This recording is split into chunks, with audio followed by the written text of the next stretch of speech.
I was muted. My bad. Yes.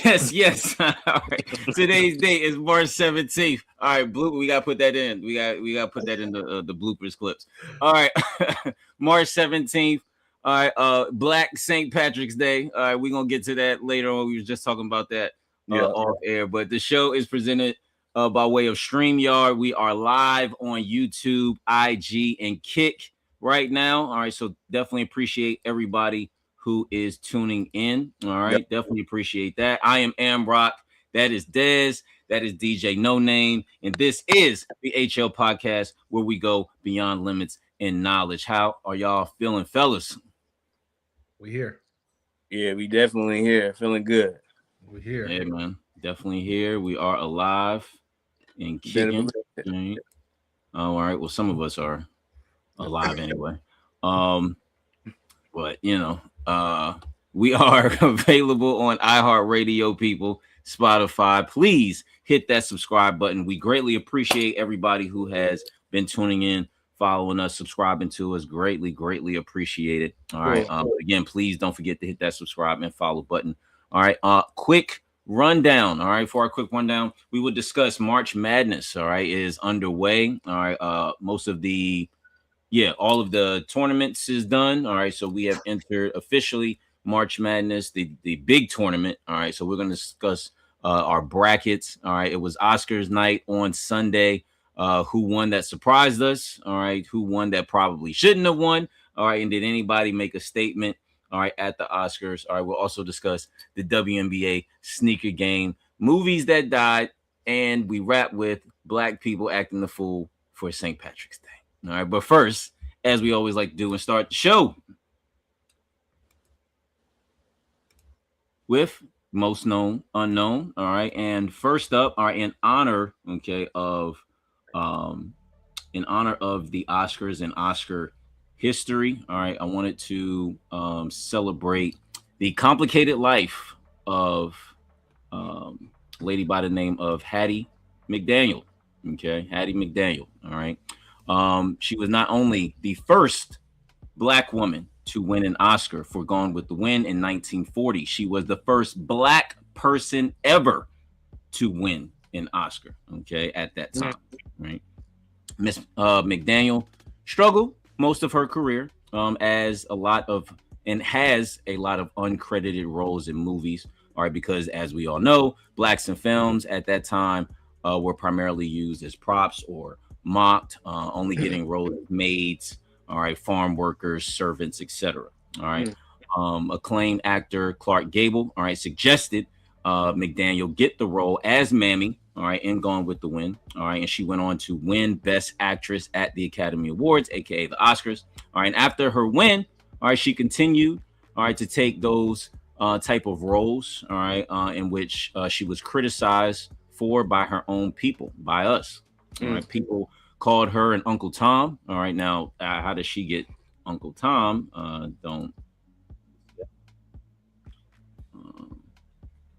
Yes, the first Black woman. I see some of the comments. People like first Black woman. Yes, she was the first Black woman. Yes, first Black woman and first Black person to win an Oscar. All right, right here. Here's the proof. Here's the evidence. All right, that's her playing Mammy and Going with the Wind, and that's the Oscar in the hand. All right, people, just in case y'all want to act like it ain't happened.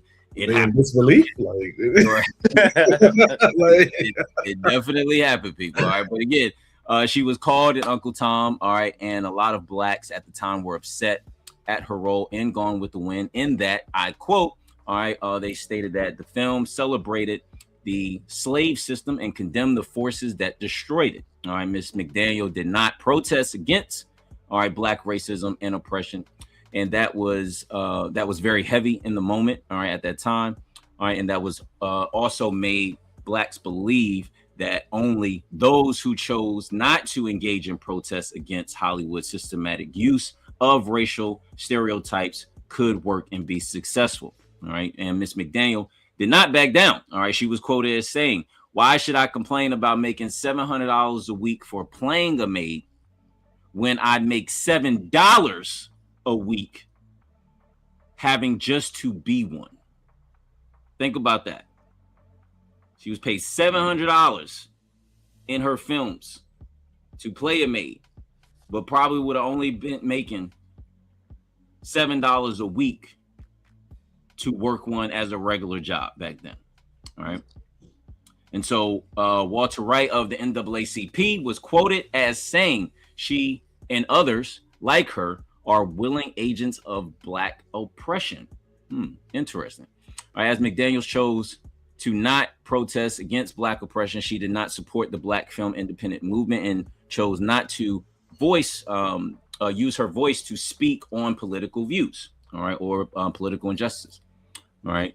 Now, you can certainly say that that was all within her right to do so. All right. She did not have to speak up about any issues that existed. All right. Even though it was documented, all right, that she experienced it on Oscars night, even. All right. They had to, of course, she was separated from all of her white contemporaries. Okay. Because at that time, you know, we all know what was going on. Right. And sorry, I lost my place where I was at. All right. But I speak on this because, all right, there is a common thread through today, all right, that there is a divide among Blacks and how some believe those Blacks who do make it known, all right, who do make it known, the ones who don't, all right. If not your money, all right, then at least your voice, all right, because Miss McDaniels, by winning, is now supposedly in that room, all right. So this is how a lot of us Blacks, right, perceive it to be, right? Now that she has earned an Oscar, right, we think, okay, well, now she's in those rooms and now she can be able to speak up for us. But especially at that time, that was not necessarily the case, all right? It obviously, for her to get in that quote unquote room, she had to play a mammy. But even still, with that, of course, they did not accept her. They gave her the award, but she was never accepted. Similar to Jesse Owens, right? He went over there in 1936 for the Olympics, won all these gold medals, came home, still wasn't accepted. All right. Plenty of others, right? Musicians, they say they go over to Europe and celebrate it. They come back over here to America and they still have to deal with racial oppression, right? So, but with Miss Daniel and others at that time and today, truly believe and feel the opposite and wonder, I wonder, can we move past that, right? So should those like Stephen A. Smith or Nicki Minaj feel like they owe us? If not, your contributions, at least your voice that reaches the masses and that can have a positive and progressive message instead of mistakenly believing that you are one of them and you have truly made it within those rooms. All right. To some, winning an Oscar doesn't mean much. All right. Many won that shouldn't, many lost that shouldn't. All right. And many were not even nominated. All right. But Miss Hattie McDaniel was, all right, in 1940, and she won. All right, she did not choose to win herself. All right, she was voted for.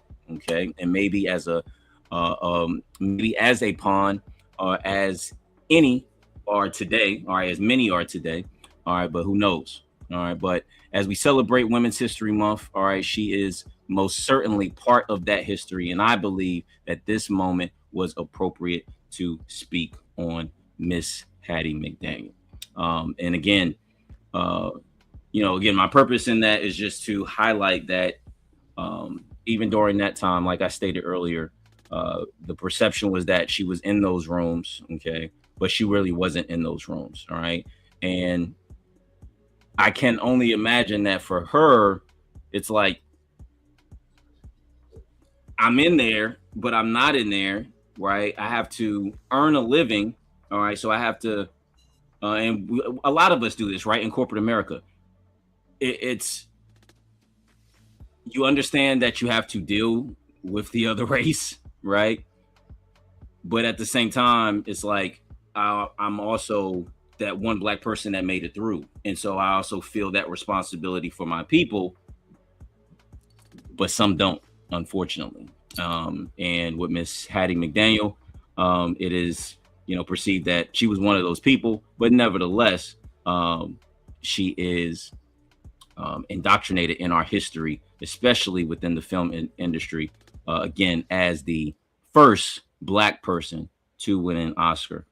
So rest in peace to Hattie McDaniels. All right. And again, after we had Oscar nights, after we had another historic Oscar night, I just felt like it was appropriate to highlight that and speak on her. And again, the circumstances around her winning and afterwards. So, but what do y'all think about that? What do y'all think about, Miss McDaniel winning the Oscar, of course, and, just the controversy around after her winning and surrounding that and Black people's perception of her, right? What are y'all thoughts on that? Well, I guess I would say that you can work hard for something your whole life, and no matter what you do, people are going to have something to say about it. Mm-hmm. And I think Les Brown has the quote, other people's opinions don't have to be your reality. And it's hard, especially, I think it was comparing it to even more recent times to where I recently saw, I think her name is Momo. I got to go back and listen to her name, but on the Baby Keem album, the Good Flirt song, the girl who sings the book, she was called an industry plant. And then she's like, dang, you work your whole life for something for just somebody to discredit it. And I think that is just where we're at. And it kind of goes back to touching right now. What we're going to touch back on the back end, which we started this conversation with this fatigue of just people just all around. And I think that sometimes, like, to be the first during that time is just a trailblazing thing. I can only imagine, because I was just sitting here thinking about $700 a week. For some people now, that's their unemployment check, and or what it may be, if that, So, yeah. And it's like, but back then that meant the world, So you can work your whole life for something for people to discredit it, and other people's opinions don't have to be your reality. So, congratulations to her. Thank you for being one of the giants who we stand on your shoulders. Yeah, I echo a lot of what Des said, because I was like, $700 a week during that era, that probably wasn't no chicken change. She was bringing home the bacon for real. Mm-hmm. And just like Des said, you the first one to do it. You would think it would be such trailblazing, but it's, especially in that era, it was like, damned if you do, damned if you don't, the way she was treated. And it just said that that's what came with it. But just like that's what comes with it when you're the first to do it, especially when you're Black. So all power to her, and condolences to her family, friends, her loved ones. Absolutely. Got a comment to Eve. Historically, the first Black woman made on Earth. Well, of course, it's off topic. Sorry, folks. We appreciate that. Yeah. And say that again. The first Black woman, all right, for Black people was here first, period. So that's fine. That's appropriate. Really, too. Eve. Oh, yeah, right. Rough Riders. But again, like I said, in celebration of Oscar night, we celebrate the first Black person to win an Oscar again, Miss Hattie McDaniel. All right. Most known unknown. Huh? The most known unknown. Yo, appreciate you, man. Appreciate you. Oh, and now we are about to get into the mixer. All right, with DJ No Name. All right, what you got with No Name? Running these back, because this is the topic we're talking about. Okay. Shout out to all the WNBA signature players out there. Asia Wilson. This is the A1. The A2 is about to come out. Shout out to Angel Reese with her Reebok deal. Shout out to also the young Trailblazers. We talking about Trailblazers that's in college, getting their player exclusives like Juju Watkins. Come on. She got one with LeBron, and she got a Nike with a GT Cut 3. So Trailblazing. And yeah, Rock, and you already seen who really set the trails around that time. Nike be trying to sneak them in here and there, but they need to bring those back full-fledged. No, facts. Got another one here. These some kicks they rocking too. I think this was I forgot what picture this was, but yeah. I'm about to say their All-Star weekend the past like 2 years, they've been going crazy with the shoes too. So I just wanted to highlight that, and I definitely plan on putting more in my collection for real. I definitely want the Angel Reese's, so the Sabrina 2, the Sabrina 3. So there's a few I got on my list. Does Dawn Staley have one? Does she have a signature shoe? So if I'm not mistaken, it was like associated with her, but it wasn't officially hers. Okay. Something like, if I'm not mistaken. If you watching this, correct me if I'm wrong out there. Leave a comment. Okay, yeah, because I thought she had one too, but yeah, I mean she should. On Stay Loose, I mean she definitely should. And so Gary, I also know that you wanted to speak on I need to know who's in the office that hit the green button on this, because this was I knew. Yeah, so the market, it was crazy. They had the hoodies ready, like everything. Yo, they was gonna do hoodies. T.I. was gonna do a halftime performance. They was gonna do a live podcast with T.I. and individual responsible for Magic City. And Al Horford and another player from the Spurs, they made their comments about it, speaking against it. And leading up to it, of this past, like, they canceled it like not even 2 weeks ago, if I'm not mistaken. Haters don't hate. Yeah, and I'm trying to figure out if this was already planted in the calendar, how did it get to this point to where it just got to be canceled? Just let Magic City night happen. Let Atlanta happen. It wasn't going to be that deep. The dancers weren't going to hop out halftime. They were just paying homage. They were going to do the wings. They was going to do all that. Yeah, and what was the reason for the cancellation again, though? Like, just because it was associated with a strip club? Basically, and all that comes with it. But that's why I'm like, who was in the office to give it the green light to begin with, for them to act like they didn't know what was going on? Look, I'm gonna pull a Dez on this one. Look, now Adam Silver, you know your bald headed ass be up in the strip club. He be at Magic City. Don't even try it, bro. Don't even try it. We seen you in there in the 90s. Come on, for research purposes. He be at Magic City. Facts. Well, yeah, even if you in there spying on the players, you be in there. You know what's up. He know what's up. Yeah. That's crazy. Talking about give me a number 15. Right. Yeah, he got a whole order. They know when he come up in there. Oh yeah, shot of cognac. Got you. All right, yeah. Can I get that? Can I get that? One special. You know what I'm saying? Yeah, barbecue wings with the blue cheese. We they know what he orders. Come on, blue cheese. Blue cheese steak quesadilla. Y'all still got that steak quesadilla? Blue cheese or ranch? Neither. I could go with either, to be honest. Yeah, I can go with either. They don't. Yeah. Like, let me get the magic strips. Boneless or bone in? Depends. It depends. But if I had to choose, I had bone in the other day. No, let me get bone in, because I need my joints super duper well done to get all that flavor. So let me bone in. If I just need the go and it's on the go, I'll do boneless. But that's what I was like. Yeah, if I'm not sitting down, if it ain't fresh, like when I'm sitting down and I got to take it back home, let me do the boneless. But if I'm right there, we post it or whatever, let me get the bone in and go Hamilton on it. Adam Silver, let me get that Peyton potato. Right. But anyway, no, I think, what I'm saying, I understand why the NBA canceled it. That's obvious. It should have never happened realistically, because it's all I'm saying. But like, I get it to be true. For the culture, I understand it. And shout out to the Magic City doc. It was a really good documentary. I enjoyed it. But I get it. Should it have happened? Absolutely. It shouldn't have got that far to get to this point. It just doesn't work. I don't care how family friendly you try to make it. It's Magic City, and they had they tried to pull the Burger King back in the 90s. Had a little kids' toys with the try to make a whole family of it. Like, what the hell? It don't work like that.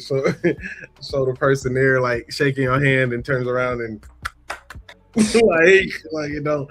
It's like, what kind of toy is this? But like, no, I get why it got canceled. I get why people were against it. I think, but at the same time, I understand why they try to make it happen, because the importance for the city and the culture that it is. And I think it's just one of those things. Read the room. I think if you were upset about Lizzo twerking at a Laker game. You going this far to have Magic City. So it's very interesting that it was almost going to happen. Right. I found it hilarious, but yeah, I'm glad it did not happen. I think if the NBA is trying to, because my biggest thing is this: if you're going to get mad at John Morant for doing gun signs, well, why are you having Magic City? Like that's just me. That's just me. But yeah, that's my 2 cents. Yeah, I mean, and who started? Was it Lou Will that started this? I don't know who started it. I don't know who started it. Yeah, like who? Yeah, I'm yeah, curious. they call him Lemon Pepper Lou. It might be Lou Williams. It might be Lou. From all accounts, yeah, like that's his spot, right? And another NBA guy. But yeah, I mean, hey, Pepper Lou. Lemon Pepper Lou. Give me that Thai chili. They got them Thai chili wings. It's apparently it's a staple in Atlanta. I mean, look, sometimes you tie those things in. Let's get a little culture. All y'all white people. Merch, they had all that. So that's why I was like, everything was in play. Then you're gonna do it the week before, the week of. Yeah, I mean, like they ain't adding up. It's been in the calendar. Mm-hmm. Remember that kitchen open Monday through Saturday, 3 p.m. 2 a.m. Just let y'all know.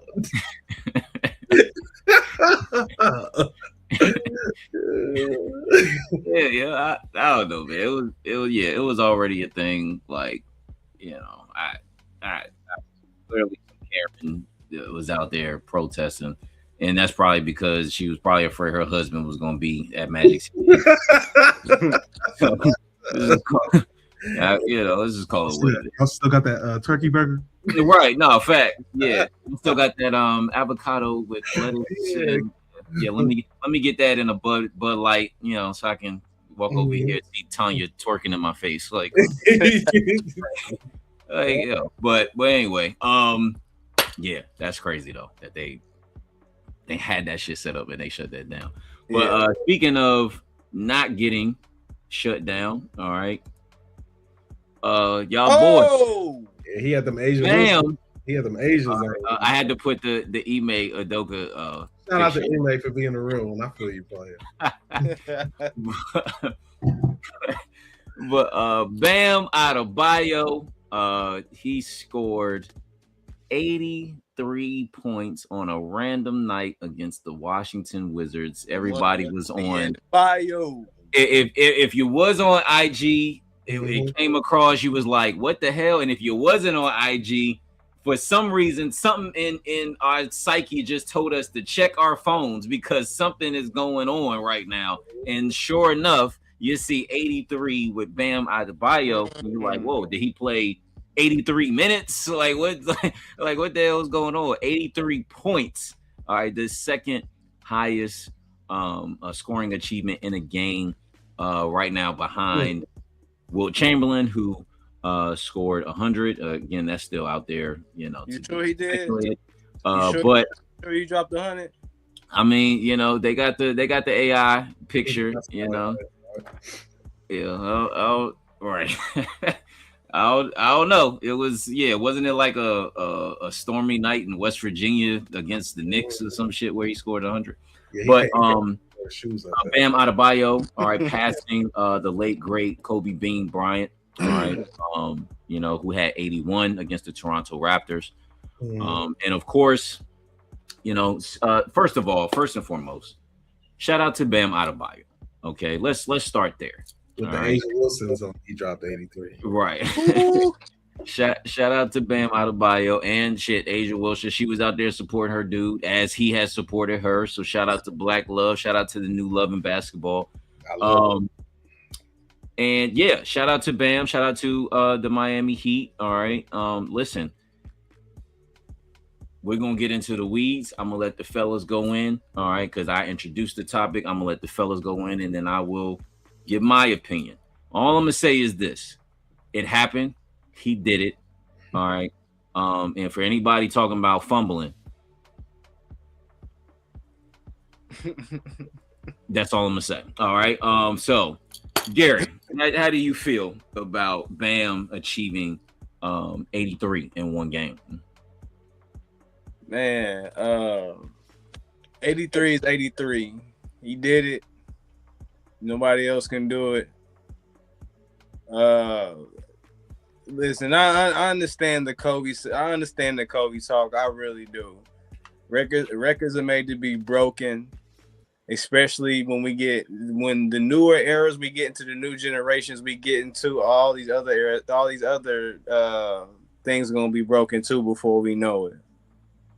So we're just gonna have to get used to it, even though it might be the people we don't want to see getting them. It's gonna happen somehow, some way. And this time around, it just so happened to be Bam. And I'm gonna be very consistent because I stated it in the group chat. I got Bam number 1 and Kobe number 2. Mm-hmm. Then you just say Jesse Owens. That was back in the 30s, right? 1936. There's footage on that. We got that Hattie Medallion footage because Gary need that too.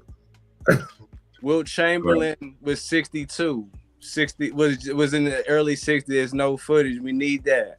Until then, Bam is number 1 and Kobe's number 2. And as far as with the question that came up, all right, certainly, yeah, that's why Jordan never made it to the 80s. I think their 80 was 100-point games back then. So, and Wilt Chamberlain was, people forget, like he was 7'1". He was like literally the tallest dude in the NBA until I think Kareem came in, right? So like, yeah, everybody else was back then. Even Bill Russell was like 6'8". Like he wasn't tall, like like he wasn't a center, or he was like 6'8". So, but this. Yeah, I do agree records are meant to be broken. But with Bam's situation, we're not talking about the records he's broken. So like he hasn't broken the record. Well, he broke as far as the 83. He ain't broke nothing. He's still 100 points. As far as passing Kobe, I personally, like I said in the group chat, I don't care because it was the Wizards. I don't think it was they didn't play defense, and his teammates. I don't have a problem with Bam getting 83. I can care less who gets 83. I'm more impressed with somebody gets the 100 points. And the 83 is impressive on how you do it. Like I watched that game, and he was hot that whole game. And it wasn't like Bam, where it was when the game got out of reach. Where the game got out of reach is that where I personally think that the game was over. Mm-hmm. And that's when they were going for it, because he had it was like 3 minutes left, and then he had like 70, and that's when they pushed him towards it. Mm-hmm. Break the record, pass Kobe. It does not matter. I like Kobe's better, one, because that's my guy, but most importantly, how he did it. I thought it was more of a competitive game, and they needed that win against a team who actually wanted to play defense. My issue with the Bam thing is not that Bam, because he didn't break a record with the 83, so that's really irrelevant to me. He just passed Kobe, and it just to me shows how great Kobe is, because people are talking about Bam past Kobe. But they're not talking about the record he actually broke, like the free throws and the free throws attempt. That's my issue. And I think they're scared to talk about it because they feel like it discredits it. That's the real debate. And to basketball peers, it can and it cannot. I just say history will not worry about how Bam did it. As long as I'm going to be alive, I'm going to be like, yeah, I like Bam, so they have a problem with it. But it wasn't like watching that 81 with Kobe. That was a whole different monster. But yeah. And then I'll end with this. I don't like the thing that people are saying, oh, Kobe fans are upset. Nah, people are finding another way to pick at Kobe fans. Because I can tell you, for all the homies I know as Kobe fans, they don't care about that 80. Kobe's 81 is still going to be cemented. You can't take away from a Hall of Famer and what he's done. I think trying to do that, it discredits Bam's, and I don't think Bam should be discredited. He put up 83 points. If I dropped 80, Bam had 30 points in the first quarter of that game. If I drop 30 points in the first quarter, you ain't never going to see the ball again. I'm shooting until I'm done shooting, and I'm going to continue to shoot. I'm going to shoot. I'm going to go home. Me and AJ at the house. Bam was hot that game. If you watch that game, go watch the YouTube highlights. He was hot. Where it got unethical, if somebody wants to say that, is how it happened when his teammates started to foul to get on the ball, and then the whole nuances of. I ain't gonna even talk to Washington. The Wizards are terrible. Like free AD. Like Trey can say that. That's where he want to be. Free AD. Like that's where I'll end it. Yeah. First and foremost, again, as I alluded to earlier, right? Shout out to Bam. All right.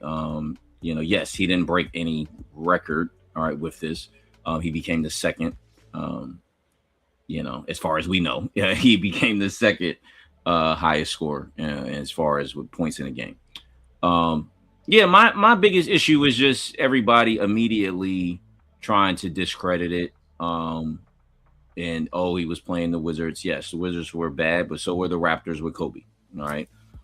Yes, Kobe had to do what he had to do because he had nobody on that team. All right, let's make it clear too. All right, this was in 06 that happened, 81, 06, right? Or 07. Mm-hmm. Yeah, Lamar, they just having bad games. He was the only one who can score that day. It was. I think he only had Odom. Yeah, he didn't have Gasol yet. He didn't have Bynum. He didn't have. I think Derek Fisher, I think, was traded for a little bit. He came back. Was on that team. I think. Yeah. So it was literally Kobe had to score 81 for them to win that game, and so rightfully so. I'm not gonna take anything away from Kobe either, right? He did it. Who didn't do it? Jordan didn't do it. Who didn't do it? LeBron hasn't done it. Who didn't do it? Steph Curry hasn't done it. Who didn't do it? Y'all favorite player Kevin Durant hasn't done it. All right, so let's not. Seriously, Kevin Durant is like. Strangely, every young player in the league, like he is their favorite. Have y'all noticed that? He is their favorite player. Like seriously, like Ant to a whole bunch of them. Like it's Kevin Durant, right? Them have done it. I'm a LeBron fan. He ain't do it either. All right, it is what it is. So we're not going to discredit Bam or how he did it. All right. Again, did the Wizards not foul him all those times? Did the refs not call it? The refs got to call the fouls. They were missing fouls. It was one foul. Did he not go to the free throw line and make the free throws? 43 times. He could have easily missed. If it was Shaq, he probably would have missed half of them motherfuckers. Okay, like let's be clear. All right, he made them. All right, he made the shots that he took. Okay, plain and simple. Right? Yeah, he's playing the Wizards. They suck. We all get it. But at the same time, he still had to go out there and make the baskets. All right, it is what it is. Like I don't get the hate, the immediate. Sure. Again, if you want to compare the two, again, Kobe's was more competitive. They were down 19. He had to come back. He was literally the guy. This was not as competitive, but it's still a feat that was accomplished. And I'm sure for Bam, he knew the historical significance, and so why not go for 83 or 82? Why not? Right? Just like Kobe. Kobe switched his number to 24. Why? Because he wanted to be one over who? Jordan. Mm-hmm. That's the goal for every. I would imagine that's the goal for every athlete. You're competitive like that, and so Bam saw it as, okay, I get to potentially pass Kobe. Why not? Like that's an honor. I'm sure he was thinking of it as, that's an honor. Like that's Kobe being Bryant. Mm-hmm. Who wouldn't want to pass that? All right. Yeah.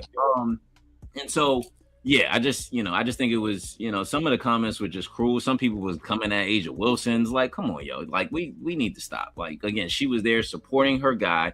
All right. But it's crazy how they are the two active players with the two highest scoring totals in one game. I think she's got 55 in one game, WNBA game, and now he's got the 83. Shout out to Bam, man. Shout out to Bam, and for Ime Udoka, look, man. Seriously, we're gonna talk about fumbling. Ime, we're gonna talk about fumbling. Can I argue against it? Because I can. You can argue against his fumble? Argue against him. I thought you were arguing alone. I have nothing to say. Oh, okay. You had Nia alone, bro. Like, let's get crazy. I don't want to say that because I'm like, what Kanye West said? That's Nia alone. That man can't ever say nothing. Like the only thing I think would, if I had to play devil's advocate, argue against their argument, I don't like how the game was managed. And that's an NBA problem. It's not Bam's. And that is my only. If you watch that game, and I don't like how the game was managed, I am not going to be mad at somebody getting a record. I'm going to be mad at the lack of competitiveness, even though I know the Wizards are the Wizards, because some of those fouls, they did not foul Bam, but they take them to the line. It's a lot of questionable stuff that was in that game. That is why when I watched it, that is my only take. But at the end of the day, I still think no matter what, Bam would have, if there ain't no damn way a person should get 43 free throws. Like, I don't understand the phantom, and that's the real record he broke, the free throws made in a team. I'm like, why is that not being talked about? And it's not being talked about because they know damn well, and history is not going to tell that story. History is going to say, Bam got 83 points. And that is not a defense of Kobe, because I think both games are still important. It tells you what it is. I think Bam's game showed the problem of the NBA, particularly with the Wizards. If you're going to give Seattle a team back, get rid of Washington. Get it over Seattle, because them Seattle fans ain't going to allow none of that. Like, you know what I'm saying? Vegas, they ain't going to allow that over there. Them fans are not going to. That's terrible. That was like, they ain't giving away a team in DC. No, Wizards will turn it. They'll turn it around. They'll turn it around. Free AD. Yeah, no, I agree with that. Free AD. AD. And get some pieces around Trae Young and Alex Starr. But yeah, Alex Starr need to retire because all of them points came on him. That like the Alex Starr, like I want to hear you Rock had a whole rant about Rudy Gobert and DeAndre, and we talking about DeAndre. No, hold up. Alex Starr, remember, this is his second year. Gobert is a veteran. There is no excuse for him to play the way that he played. He took the glasses off. Gobert, a veteran, but ain't not one point. There is no excuse. Ain't not one Gobert to play. This man is playing internationally. There's no excuse. Alex Starr, he's a young player. Then I don't know what. Put that piston comment up. Put that piston comment up. Because it ain't no way. I don't care. We could be playing in the park. If you're putting up 17 on me, I'm calling timeout. I'm out the game. I hurt myself.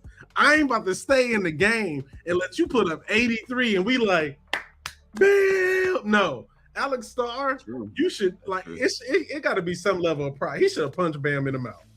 He should have Will Smith Bam. Keep that 81 out your mouth. I see the son like Yo, real quick, time out though. Man, now they showing that clip over again. It just gets worse and worse every time. That Will Smith, it gets worse every time, yo. I heard somebody try to say a punch. I was like, he did not punch Chris Rock. Oh no, it was definitely a slap. But that shit get what like and now they show it when he say and keep my wife's name out your like before it was bleeped out, right? Like they just get now they actually showing that online. Yeah, they're gonna show it. They're not done with that. Ain't they supposed to be doing a one-on-one, like a sit down? They will. It's going to happen eventually because I think at the end of the day, there's two things to be true. Even how Michael B. Jordan gave his speech, like you cannot deny it was a terrible moment for Will Smith. It was Will Smith's the only worst career moment for Will Smith, who still won that night. And I think at the end of the day, looking back at it, he should have been pulled him to the side. Whatever his reason for handling it that way, it wasn't right. I don't blame him. But I was not the time to do it, especially with Will Packer and everything going on it.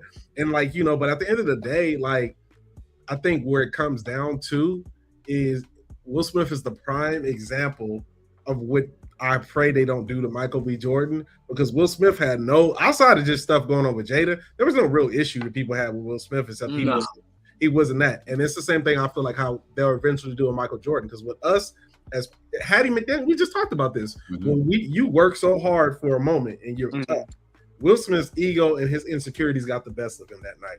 But this is the bigger issue of the Will Smith thing I have is there is no safe space for black men, particularly. Now, I don't say this to okay what Will Smith did. Let me say that once again for people like, oh, he said this.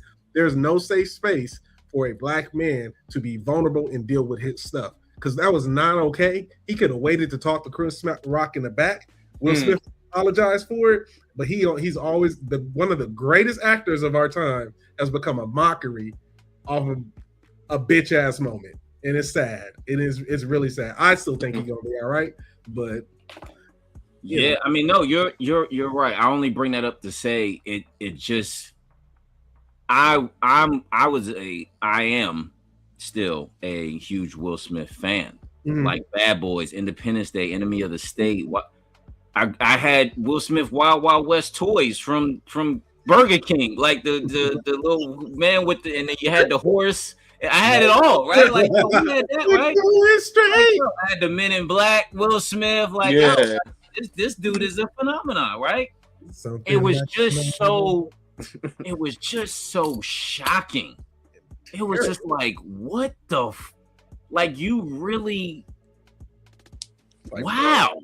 It was like, wow, really? Wow. It was like just one of those, like, damn. And yeah, I mean, I feel you. I mean, he's done movies, but it's not the same. It's not the same energy. He don't get the same fanfare and the same energy that he did. Unfortunately, it's that moment was insane on Oscars. You gotta be more. You hit that nigga in the back, like come on, yo. Exactly. Like, you know what I'm saying? Y'all meet up at the after party, and then we hear, oh, Will Smith and Chris Rock got into a fight because of what he said at the right there on the that was just like, whoa, bro, whoa. I don't mean to bring that up because yes, he still did win. Should be talked about. It's good. King Richard, which he definitely deserved to win that year. He deserved it. Was his. It was a lock. It was a wrap. He won all the awards leading up to it. He deserved that award. It was an incredible film. He did an incredible job. All of them did an incredible job. But yeah, it was just the shock, especially of like if you were a fan of Will Smith, that shit was like, whoa, bro. It pushed you. It will put because we've talked about it a little bit before, and even if you listen to going back to how I feel on it now, I've changed a lot with it because as I've matured, I look at it differently. And the reason I say I look at it differently and I feel for Will Smith, and the reason I feel for Will Smith, I feel for Chris Rock too, but that's a whole nother issue for me and some Chris Rock stuff because that dude, I got some things with Chris Rock, but like, real quick, how you not come back? I don't care if we are on stage at that point. It's all hands on deck. Like I get it. He wanted to be politically correct and professional, and of course he made up for it on the back end with the comedy special. Yeah, he did roast. But nah, man, you ain't gonna just roll up on me, and I don't give a fuck how big you are. I'm gonna at least push your ass off the stage. Like, I'm gonna run behind you and push you. Something. I'm gonna do something. It's a real teachable moment for young black men, and I think older black men too. Because if you look at the Will Smith situation, what should have been, and it is still technically the best night of his life, is now one of the worst moments of his life. And you can tell that everything he does is trying to make amends for that. Because I do think, there's probably behind Hollywood weird stories and people say about people in Hollywood. I don't get involved with that, but I do think genuinely what you see of Will, that is Will. Because Denzel checked on him, Tyler Perry checked him, like, yo, this ain't like that's that one. Because it's equivalent to me. If y'all saw me doing something like, yo, bro, what's up? And I think, it was a melting pot of everything with his relationship. And I don't even like how people come at Jada. That's their stuff, but they open themselves up to that. I think they're having that red table talk afterwards where you just see him sit there. And I'm like, yo, that's the stuff everybody telling you stop. Yeah. And how he's moving now is really intentional and it's good. But at the same time, it is like there's nothing he would ever do to live that moment besides just do the one thing that he can. There's nothing he ever do to recover that moment besides doing the one thing that he can do better than anybody on that room, and that's make another hit. They're just going to keep stopping him from making it. That's the problem. Yeah, I was like, speaking of his, that last album he did was not good. First of all, Will, that this is the punch, man. That's what you got to stop. It like the problem with Will Smith, and this is like from like all of us who love Will Smith. The problem is everything seems performative now. And it's like that's what you got to stop. It's just like be Will, and I don't think he knows that. And honestly, I think the best play for him was just to sit down, shut the fuck up for a while, and just leave it all alone. Like go be quiet. Like work on Bel Air. Bel Air is done now. Work on your next thing behind the scenes. We don't need another movie from you unless it's Bad Boys or something. Just leave it alone. Just be still. And because people are always going to say, you say Will Smith, every time you say something, somebody has a smack comment. Like Rock, that's why Michael B. Jordan literally mentioned his name, and then all people want to say is this. And that's what's going to take time. And my thing with Chris Rock, I was going to say, I'm not forgiving Chris Rock for that time he sat there with those white comedians and let the N-word fly. And I'll never forgive Chris Rock for that. Because until I get a solid explanation, I don't get it. Like, I just don't get it. So that's why I felt he deserved to get slapped, and it's not okay. I shouldn't feel that way because nobody deserves those moments for both black men to be having that. And that's why I have to grow and mature. The moment was terrible. It was weak on Will Smith's part. It was corny on Will Smith's part. The joke, that's what a comedian does. And I didn't think about the consequences for other comedians when you see somebody like Will Smith do that. You even had Keke Palmer, somebody just ran up there trying to propose to her. That person shouldn't even be allowed to be that close to Keke Palmer and that protect that black woman at all costs. Tiana Taylor at the Oscars. At the Oscars. Like, so you have to learn with these moments, and I've matured in that to understand Will Smith could have handled that differently. But I would tell young black men watching our show, I would tell older brothers watching that, think about the best moment of your life and the worst moment of your life. And if those two combine, but Will Smith, a teachable moment for us all is to learn how to manage and regulate our emotions. Yeah, absolutely. Absolutely, man. That shit still was just it's still terrible. It's still gonna forever be crazy. Will Packer? Is his name Will Packer who was over it too? Yeah. It's just like that. Wait, that did happen, didn't it? It's like one of them moments. Like, damn, Will. Yeah, that's why I protect Michael B. Jordan. I'm gonna keep saying it because people like him, and I hate saying this because people always you don't know him behind the scenes. LeBron, like I didn't like how LeBron looking back him and Stephen A. I get it. You know what I'm saying? But at the same time, we don't get that space. And you know what I'm saying? And we just got to know that. Like, and that goes back to what Rock going to touch on again later on. So I'm going to leave that alone. People, real quick, of course, it is March Madness time. All right. And we have filled out our brackets. I got, let me switch up the view real quick. Gary didn't fill one out, y'all, because he was scared of you and North Carolina losing.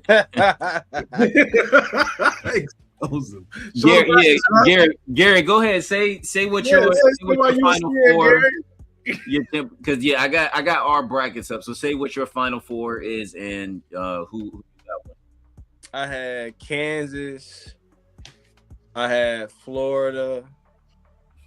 I had Arizona. And I cannot remember who I had as the fourth one. Let me see. It was Kansas, Florida, Arizona, and Michigan. Yeah, and Michigan. You got even got North Carolina going all the way. No, I don't. Now that I think about it, you need to fill that bracket out. For everybody, that's his team. North Carolina. Listen, I told you I was gonna do better at cussing. I just gotta say this though. Shout out to Forever UNC and fuck Hubert Davis. Let me say, look, because I just slipped up. I'm trying not to cuss too, Gary. Yeah, I've been doing real good the past few episodes. I had to let that be known. And I got Arizona winning it all. We're gonna have to get a swear jar for the episode. Bet. I'm with that. Get a swear jar for the episode. This one is this mine? I'm trying to. Right, I think that's yours. Yeah, this me. I got Arizona and Duke in the championship. All right, but the final four, I have. Oh no, wait. Is this you? That's you. Yeah, that's yours. Oh yeah. So I got. Go ahead. I for real want to tell y'all how this is gonna go, y'all. First of all, like Rock said, I got Arizona and Duke. I just feel like this is the most predictable that I've seen in a long time. Give me Kenya. I cannot think of his name. I think it's been that long. Kemba Walker. Is it Kemba Walker? Oh, yeah. Okay. Kemba Walker back. But so I'm gonna go out. So I got Duke. Arizona playing. I got Arizona winning it all. I said I'm gonna have to pick somebody from the West. So that's just how I feel. It just didn't feel right picking Duke. I'm gonna be honest with you. And plus, I think one of their players is hurt. I know they got Cameron Boozer still, but I was just like, I don't know how I feel that. And my final four, I got Michigan, Duke, Arizona, and Houston. Houston is somebody I was thinking about Houston too. I feel like they do. My sleepers though, this is where everybody get active. I got Santa Clara upsetting Kentucky. You know what I'm saying? Then I got VCU upsetting North Carolina. Mm-hmm. You know what I'm saying? I got that one, and I got VCU eventually playing H-Town. But I'm trying to figure. I picked another one. I do feel Michigan will make it to the Final Four. They're going to lose. I'm trying to think if there's anywhere else. I got St. John one in there. UConn. It was tough. NC State. I feel like I should have pushed NC State further. But I left them out. I'm trying to think. There's somebody else. Oh, Iowa State. That was another tough one for me because I wanted. If you look at the Santa Clara and Iowa State, I got Santa Clara beating Kentucky, but then I almost picked them to beat Iowa.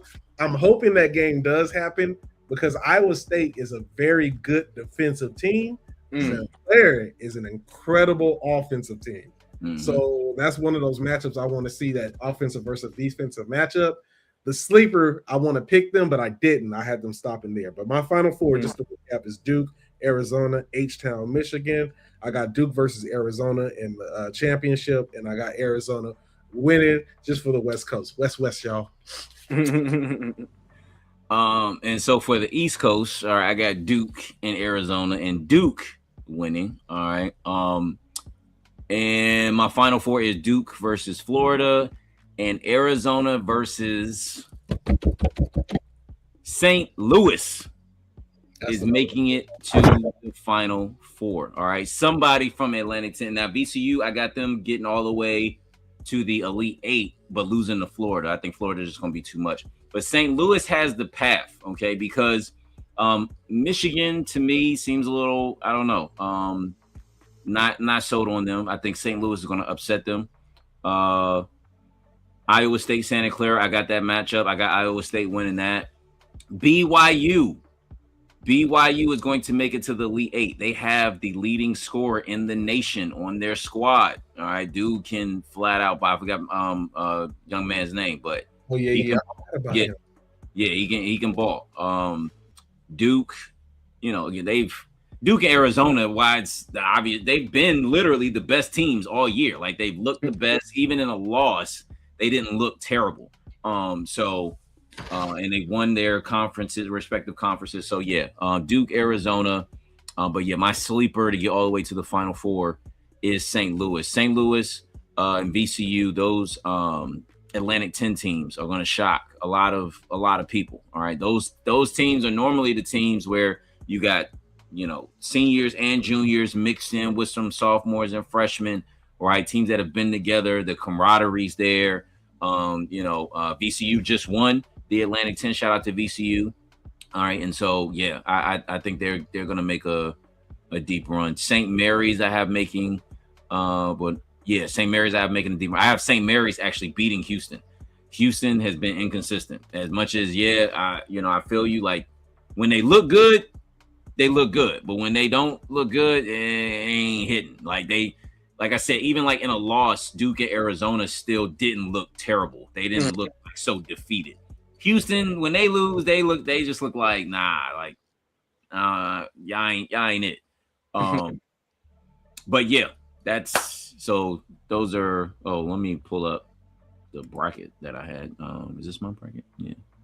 Yeah, this is my bracket here. All right. So, but yeah, I got Duke winning. And yeah, that's my first bracket. So we got who we got? We got 2 Arizonas and 1 Duke. So we're gonna see. We're gonna see what's good. All right, people. Actually, just want to quickly shout out again the celebrating Women's History Month. Shout out to all the women out there, all the Black women, all the pioneers, the first. All right, who are out there doing it. All right, we salute you. We appreciate. As we transition into Real MC. Yeah, of course, man. I feel like the Will Smith one was the real MC, right? No, I'll keep it short. I think this one was the A-list one. Let me go back. That Will Smith conversation was so I didn't know where you was going with it, so I didn't have anything No, you're good. I saw a video. Essentially, this one could be short because I feel like the Will Smith one was literally more impactful. And we still got the Oscars to talk about too. So yeah, we still got the Oscars. I'm gonna make it quick because we can segue this to the Oscars. So the question I saw in a video, a person said there's no longer any more A-listers. And okay. I wanted to initially agree with it, and I felt myself to an extent still agreeing. But I've been on this kick to say that it does not look like the way that you would want it to look like. And he ended up comparing our time period back when Will Smith would do a movie because his name, people showed up. It was a blockbuster movie. We already know with the film industry, COVID has changed a lot of things, and people are not attending the movies. The new format is different, like on how things are looked at with movies. But are there A-listers? That is the question. I still say they are. I just think, and I guess to his point, he said people, these names are not bringing people out. But let's be honest. Going back to where we're going to go with the Grammys, I only watched one battle after another for Tiana. I didn't watch it for Leo this time. And I love Leo. That's not a knock on Leo. He was another reason I ended up watching it, but I watched it for Tiana. I didn't watch it in Regina Hall. In Regina Hall. And I didn't even know Regina Hall was in it until after I watched it. Because I never paid attention to it. Yeah. So it just depends. Like, are there no A-listers? I really don't truly know, but there's still stars whose names carry weight. And I think, like, if whatever Michael B. Jordan does, even if he wasn't in Sinners, I would still watch what Michael B. Jordan does. Same thing with Damson and a lot of our black stars. Whatever, I'm trying to think of a star who's not an A-lister, but if they're in it, I'm going to watch it. Maybe let me think of somebody. Maybe do y'all like Miles Teller? Perfect example. I'm interested to see what he does next. Thanks for that, Rock, because that's the truth. Whiplash. He was in Whiplash. He was in he had his Fantastic Four with Michael B. Actually. Oh, I was, when you said Miles, I'm thinking the dude from Sinners. You know what's crazy? We just watched Whiplash this morning because my wife has never seen it. And then so I fast forwarded into the end. Yeah. He was like, "Oh, he went crazy on these drums." Yeah. But essentially, perfect example. Like him, anything he's in, I will tend to watch it.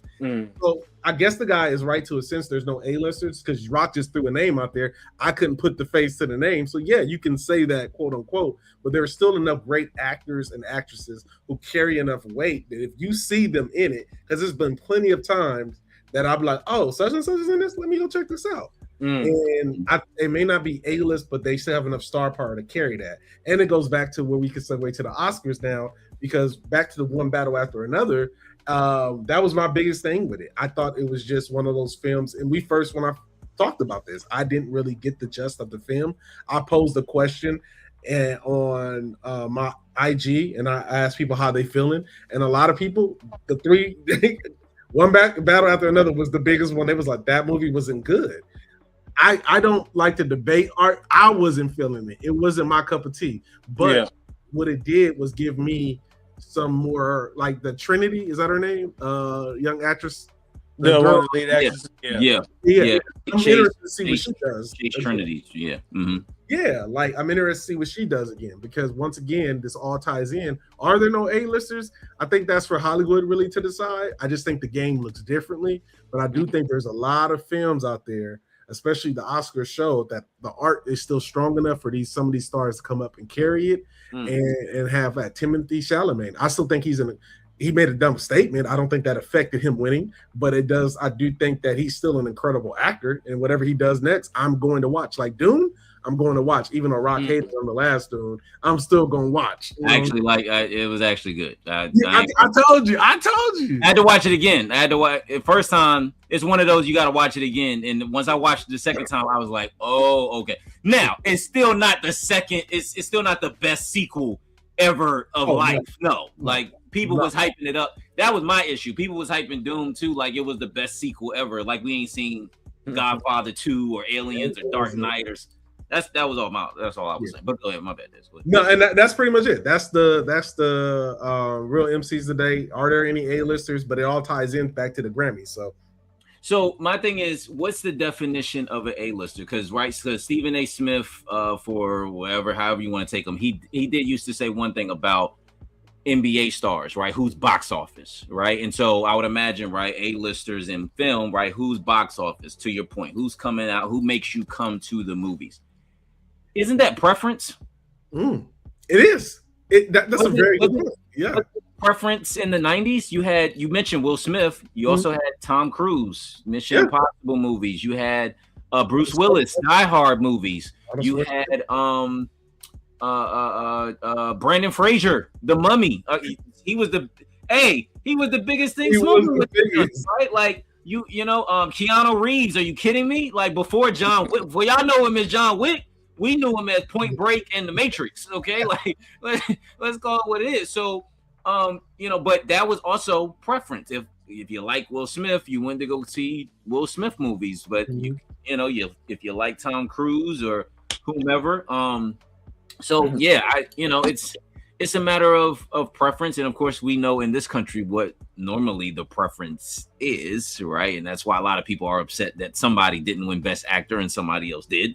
But nevertheless, I just think that's more of a preference thing. And there's certainly there's a shift. 2020 COVID, that shit did a lot. Like to your point, like even right before that, it wasn't a lot of people going to the movie. Now, ideas in movies and things like that, yes. Stop making remakes. Stop making sequels after 30 years. Okay, let's original content, right? And that's what Sinners brought to the forefront this past year. Original intellectual property, right? Let's have more of those stories. Those stories can get told, and those stories can be Oscar winners. Okay. But I think now it's a shift now, and you're seeing these people, and look at Robert Pattinson and Zendaya this year alone. They are in every. Also, Tom Holland and Timothée Chalamet, but certainly those three: Tom Holland, Zendaya, and Robert Pattinson. They are in. Zendaya and Robert Pattinson are about to be in the drama together, the Odyssey, and Dune Part 3. Zendaya is also about to be in Odyssey, Spider-Man with Tom Holland. And they're about to be and Tom Holland's are also about to be in Doomsday. It's like, they are out there in the forefront. And so, even the movies that we're going to go see, they're in those movies too. So you can't help but tie the two together. A-list to me is somebody who stands alone, not just the movie that you're going to go see.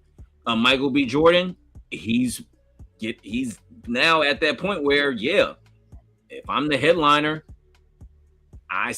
Sinners had great actors and great actresses, but he was the headliner.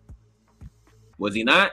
Holland, we're going to go see Spider-Man, sure, because Tom Holland is Spider-Man, but this is the fourth one.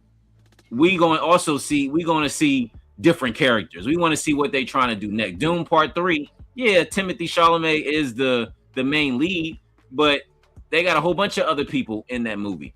I just think that, it's somebody who carries a film, and I think, a guy like Michael B. Jordan is somebody who can carry a film. He's about to carry 2 films coming up with Miami Vice and Thomas Crown Affair. Now, I don't like that they're remakes of this and that, but let's see what they do. And the dude that did F1 and Top Gun Maverick is the one that's about to do Miami Vice. So I know that's about to be in, and it's Miami Vice is going to be better than that Jamie Foxx one. I can tell you that much. Oh hell yeah, Jamie. And I love Michael Mann. Michael Mann, he directed. I love Michael, but that was terrible. Michael Mann. Yeah, that was probably his worst movie. You said something real interesting. I know you about to go, Gary, but like, first of all, Zendaya and Tom, I love y'all. I ain't even trying to say this. Because Tom, you my boy. I'm actually a fan. But I don't ever think I went to see Spider-Man because of Tom. Like you said, Tom, right. Because of Spider-Man. Like, Spider-Man carried that movie. Who you're playing. Exactly. Yeah. Like, I don't think I've ever seen any Marvel movie. Marvel's the exception where you go to see because the characters. I think Rob Downey is and Doom will be the difference one maybe, but you got a really good point because like for the most part, like yeah, but I think to your Michael B. Jordan point too, I wanted to say like I think that once Thomas Crown Fair comes out, I think that will stop because that takes that movie and that story. It has to be like I'm interested in how they do it. That's a lot of good acting. If you go watch the Pierce Brosnan one, that's a lot of good skilled acting that you gotta do. And that's just me. This is my version of it because I remember like how good the chemistry was. And that's what I'm expecting to see with this one. And I can't remember the new girl he picked, so I'm interested. So that's a good point, Rob. You made a good point. Yeah, I couldn't tell you who an A-lister is. Honestly, when it comes to movies, I just listen to y'all and keep it moving. So I agree with anything y'all see. Whoever y'all say they ain't killing each other, and it ain't a horror movie. They ain't gonna. I was about to say. So no name. So in horror, is there you're going to see it for the movie? Like, but if there was somebody in a horror movie, who's killing horror right now? Mia Goth probably. Maybe I would say she is killing, and I would. Oh, you know what? That's a good one. I would say, especially in horror, if she pops up like, yeah, I'm watching it. Other than that, it just got to be the storyline. They got to gravitate to me, and then I'll worry about everything else afterwards. Like Weapons, like I like the storyline with Weapons. What I was seeing, what led up to it, and then when I watched it. Him and Aspen, him and my son, they do not like Weapons. My son's like, I think we the only two that didn't like Weapons. No, there's a lot of people. I didn't buy, but I'll tell you what was good though. It's not horror; it's more fantasy. But they say it's a horror. That new Dracula is fire. That new Dracula was actually good. It wasn't like what was that last Dracula movie that Gary wanted to see? That Nostradamus. Nosferatu. Yeah. It ain't nothing like that. Like this one is like a straight fantasy, like more romance, like in a sense, not all the way romance, but it was still good. It was a really good Dracula movie. Like it was really good. All right, people, we're going to transition into the Oscars. All right, big night. All right, for a lot of people. All right, a lot of movies. Specifically, One Battle After Another movie was just talking about. All right, they won Best Picture. All right, Paul Thomas Anderson. All right, shout out to him. He's a veteran filmmaker in the game. All right, probably should have already had an Oscar for directing, especially for like There Will Be Blood. All right, with Daniel Day-Lewis. He didn't, I think he was nominated but didn't win for that. So shout out to Paul Thomas Anderson. Especially he's one of the few white directors with a black woman. So shout out to him as well. All right, can't deny that one. Again. One Battle After Another up there on the stage winning. All right. And of course, you had Jessie Buckley. All right. She won for Hamnet. All right. She won all the awards leading up to it. There was no surprise that she was going to win Best Actress there. Bit of a surprise, but not really. Sean Penn winning Best Supporting Actor. All right. Only because he's been a veteran. He has 2 Best Actors. All right. So for him to win a supporting, it was kind of like, But nevertheless, people did praise his role in the film of One Battle After Another. And then, of course, we were just talking about Weapons. All right. Amy Madigan. All right. Won Best Supporting Actress. All right. For Weapons. She was the villain, right? She was the main one manipulating everything, right? Behind the scene, if I remember correctly. Ain't that right, Gary? She was the main villain in the movie, right? Yeah. Yep. And Sinners won Best Original Score. Okay. It also won Best Cinematography. All right. Autumn Arcapa. I hope I'm pronouncing her name right. But she became the first woman to win. All right, for Best Cinematography. So, man, that's an awesome feat. And of course, all right, ones that we were definitely hoping would happen. All right, certainly. I got you, Tim. Right. We had Paul Thomas Anderson up there. Ryan Coogler. Yes, Ryan Coogler won for Best Original Screenplay. All right. It would have been a tragedy if he did not. All right. That was, again, Sinners was the best film of last year, but it was also an original story. So shout out to Ryan Coogler for winning Best Original Screenplay for Sinners. All right. Shout out to K-pop.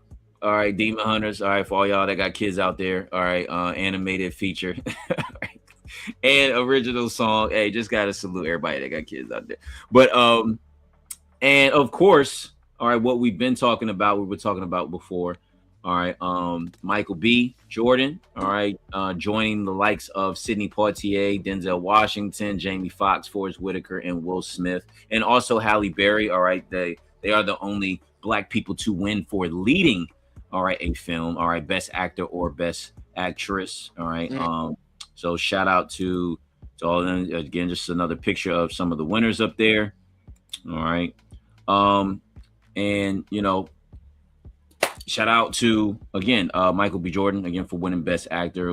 That was an awesome moment. I think a lot of people were expecting. I think just like us, Timothy Chalamet to win. All right, for Marty Supreme.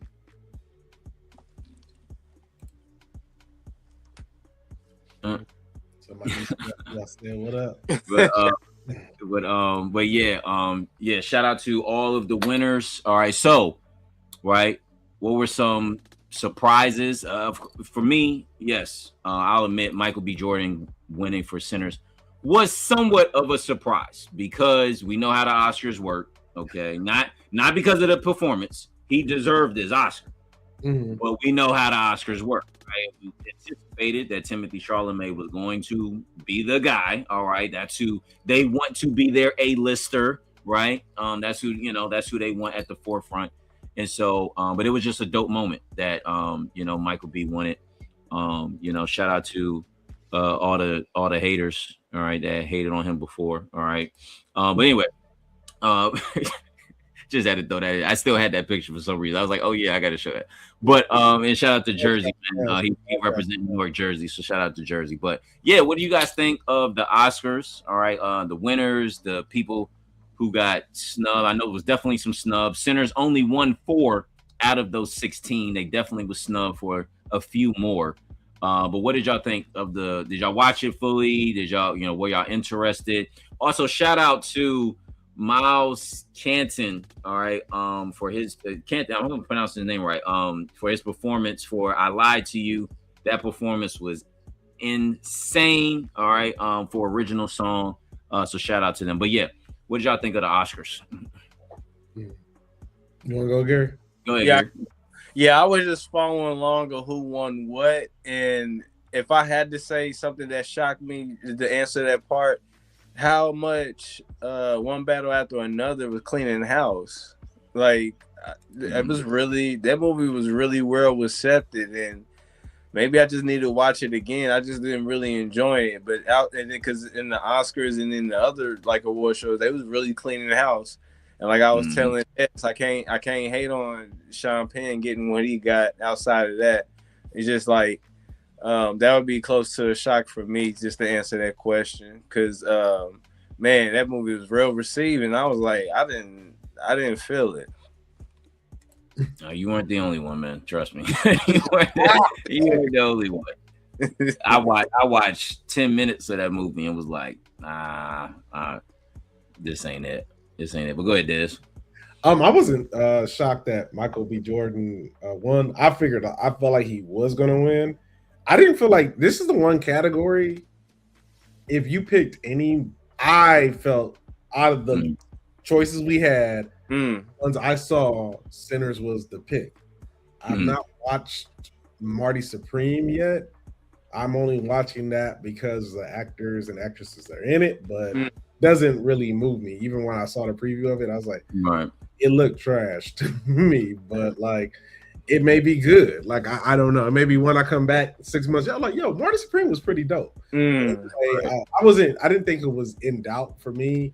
I thought, but also at the same time, if he did not win, because everyone, what you got, Lil, Tim, in there, Ethan Hawke was in there. Like, like, I'm like, this is one of those rare ones that you got like, yo, all of them are dope. So I cannot argue if you lose this one. If I'm going off a movie, you should have won it. If I'm going off of whatever I don't know how they rate their stuff, but I didn't feel like it was in doubt for Michael B. I thought Sinner spoke for itself. I also thought when it comes to one battle after another, I'm not surprised at the awards they got, because I think I said it about a week ago. I said that's just one. It's always that one film that comes out like last minute or out of nowhere, and they like pushing it a little bit. Where everybody was talking to Marty Supreme, I was sitting there like, y'all act like one battle after another ain't about to like win a bunch of these little awards because they got Lil. Lil is the reason. I don't want to say that because it takes away from the two black women, but like, you know what I mean? Like, it had Leo, it had Benicio del Toro. They had a A-list cast. You know, the movie itself was all right, not even good. Do I think it was the winner between the ones I saw? That's why I'm gonna go watch Marty Supreme, because Ethan. I haven't even watched Ethan Hawke's one, which is one of those ones that will be on Netflix. I end up watching it later. Blue Moon, that's what it's So called. I just think that, like, ultimately, I'm not surprised how it all played out. I think the biggest one for me, which I'm excited, is the one with the Brazilian one. I actually purchased that one, and I've been looking forward to watching that one, because I thought that one. What is the name of that film? It is The Secret Agent. Yeah, I thought that one should have kind of got a little bit, because I've heard the great things about that one. But once again, all of them he was another one. All of those are good. I think this is one of those things like, dang, the competition is so deep. It can go either way. Like, it can go either way. And I just think it came out. I'm happy for Michael B. Jordan. Sinner still won. It's like you won. I think it's Eric victory. It's like, you know what I'm saying? Yeah, you won. My thing is now is like, where do we go from here? Like, where does Ryan go? I know he's gonna probably do X-Files. He's doing Black Panther 3 first. Okay. Yeah. Hamlet, I want to see, because I don't really know what Hamlet's really about. I don't know if it's a Shakespeare or something. Yeah, it's about Shakespeare and his wife. They have a baby, and the baby dies. I think that's like the main premise. That's the main premise. Like, once I didn't see it, but I saw some of the scenes, and she's like, what really, I guess, won her the Oscar was how emotional she was because her child passed. Yeah. So, like, I just think it was. But it just. I know we're talking about this one. I'm interested to see now what this industry does going forward now, because there's a lot of great movies coming out, and I don't even feel like, when you talk about the movies that came out, I don't even feel like, compared to what we've gotten, like, this is the best. Like, Sinners is for the culture. That one was a given, and that was our win. Everything else is not like, I don't want to, like, and like, as we grow as a podcast to the stars that watch this, like, I'm not trying to shit on your art. I'm just saying that we're right here on the cusp of something great for Hollywood, and I just want to see that quality again, because there's not been a film personally for me that made me like, y'all, that one, because like, they're all good in their right, but it ain't been that one since after COVID. It's like, we're still, like we just said earlier, those trying to recover from those. So right, it's Sinners. I'm not surprised. I always want to see Marty Supreme just to see what it is about. I'm not in a rush to see it. Hamlet, you done cancel that one for me. I ain't got time for that. And The Secret Agent, I'll let y'all know about this week or next week how that goes, because that one I'm really excited to see. But some of the other ones, some of the other ones that was nominated, the Bulgaria, whatever that one was. F1 should have got. Yeah, F1 was nominated. F1, Frankenstein, Hamlet, Marty Supreme. There we go. Frankenstein. That Frankenstein sums up how Frankenstein. When I watched that on Netflix, that right, that was good. That was that good. Right there. That was the acting, the visuals. That is a film. If it was not Netflix, I think they would have pushed it more. I'm gonna be honest. Because that one could be like, it's not better than Sinners, but if that one would have won, like.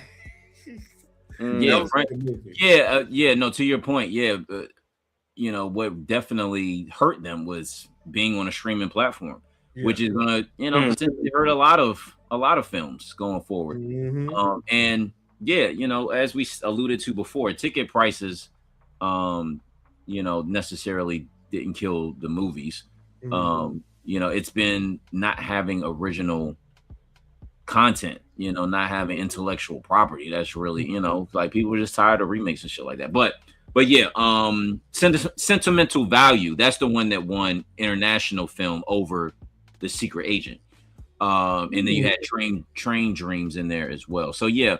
Yeah, no, I wasn't shocked that Michael B won, especially because he had just won the SAG award. So that momentum carried him into winning that Oscars.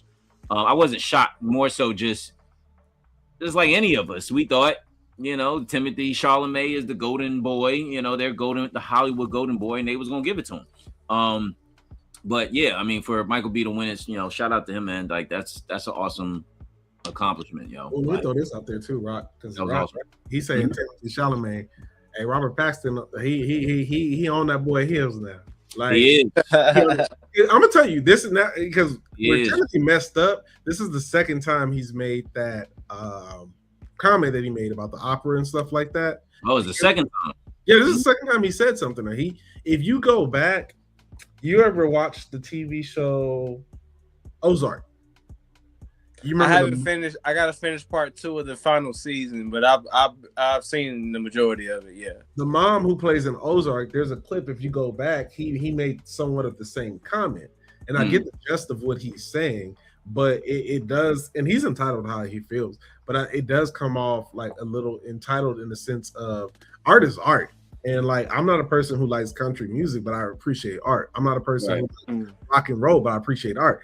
I cannot describe a visual painting the way Gary and Beth can. I even with how I do my reviews, I don't do it from a filmmaker standpoint. I like what I like, and this is my 2 cents. Because I don't have the credentials to sit up here and tell a Rock, to tell then go tell Ryan Coogler what is good about film. This is what I liked about it. That's why I can leave it at, you know. Right. Shitting on people's art form. But I think Robert Paxton is going to be on that boy's heel because he did a phenomenal Batman. He up there. It was one of the best Batmans I've seen. He did a phenomenal. He's going to kill it in the movie with Zendaya. That's a given. You ain't about to be up in there because Zendaya going to do her part. Now, real quick. Now that it seemed like they're trying to do their white version of Malcolm and Marie, but I'ma just leave it. Next subject. I'ma just leave it at that. But anyway, but yeah, no. To your point, no. Rob, like I said, he's in the drama. He's going to be in the Odyssey. Yep. And he's going to finish with Dune 3. And next year is Batman 2. So yeah, Robert Pattinson is and he had like 3 movies last year. He cold. He can't, it's not like and to your point with the A-listers, there's a lot of talent. Him, Austin Butler, Zendaya, come on, Tom Holland, Michael B. Damn, I can never say his name right. Desmond. We still ain't seen Daniel Kaluuya in a minute. All right. That's one of my favorites. Tessa Thompson is still killing everything. Denzel Washington is still alive too. You know what I mean? There's a lot of. Is my A-lister. When I was like, now I think about it, if Denzel's in, it's automatic. America Fiera, she just gonna. Gina Ortega, or am I saying Gina Ortega? I think you're saying right. Yeah. There's a lot of talent out there, man. Like, so yeah, it's, you know, the competition was definitely better than probably last year's. Last year's Oscars was terrible, so it was definitely better than last year. Just overall, just great competition. And it was just to see, it was great to see like Tiana Taylor celebrating everybody's wins, you know, like it just felt good. It just, you know, and of course, O'Brien with the jokes, he was killing it, you know, especially with the political copy, he was killing it. And they wouldn't let that shit go with Timothée Chalamet, yo. They even had Misty Copeland came out during the I Lied to You. She had to perform ballet in front of this nigga. Like, they would not let that go, man. They went at him all night. And you saw Kylie on the camera like good luck. Here. Like, yeah, yeah. I can't imagine Kylie. I'm sure if she saw Michael B up there, she wanted to do the switch up real quick. She wanted to do the switch. She was like, hold up, I'm on the wrong team. Hey, her mom was making calls in the background, like, hold up, what? They thought they had the winner. They thought they had the winner. That's what that shit was. They thought they had him. But yeah, shout out to all the winners, including everybody that won for Sinners, man. A great film. Yeah, shout out to all the winners. Shout out to all the nominees. It was a great award show. I think that was one of the better Oscar award shows in a long time. Like, I didn't mind watching it from beginning to end. Even the performances. Normally I turn during when they perform like the original songs. But even the performances, even the K-pop, I was like, oh shit, like this is, like their performance was cool. Even though I don't know the song, it was cool just to see. So, yeah, that was dope. But still, Sinner should have definitely still won Best Picture. If anything, they definitely should have won Best Picture still. Hey, coming back, man. This is about to be the most challenging time for the film industry, man, because they about to bring some hits, bro. Yeah, and again, Sinners open the door for original. You're gonna see more original content win Best Picture or be nominated, especially with streaming. Streaming helps that too, because back in the day, it was hard to get your film on the big screen. Yeah. Now all you got to do is use the right camera and you can get your film on Netflix. So, you know what I mean? Like, and have one star or somebody in it, so it's, original content is definitely on the rise, yo. It's definitely on the rise. But, all right, people, as we transition to our top 5 or 10. All right. So we got 2. All right. Because of time, I don't want to rush through these, but we are hitting some time real quick. All right, so but want to just go over. First one is collaborations we would love to see. We was piggybacking off of this from last episodes. I definitely wanted to bring it back up. So I brought up a few. All right, I'll go through the few. Y'all got some, bring it up. And then we got the second one we're going to get to, which is which records will be broken. All right, so first up for the team up. All right, we got I brought this one up. All right, The Weeknd, Tory Lanez, and Drake team up, the new Toronto team up. All right, and then we got, of course, what everybody.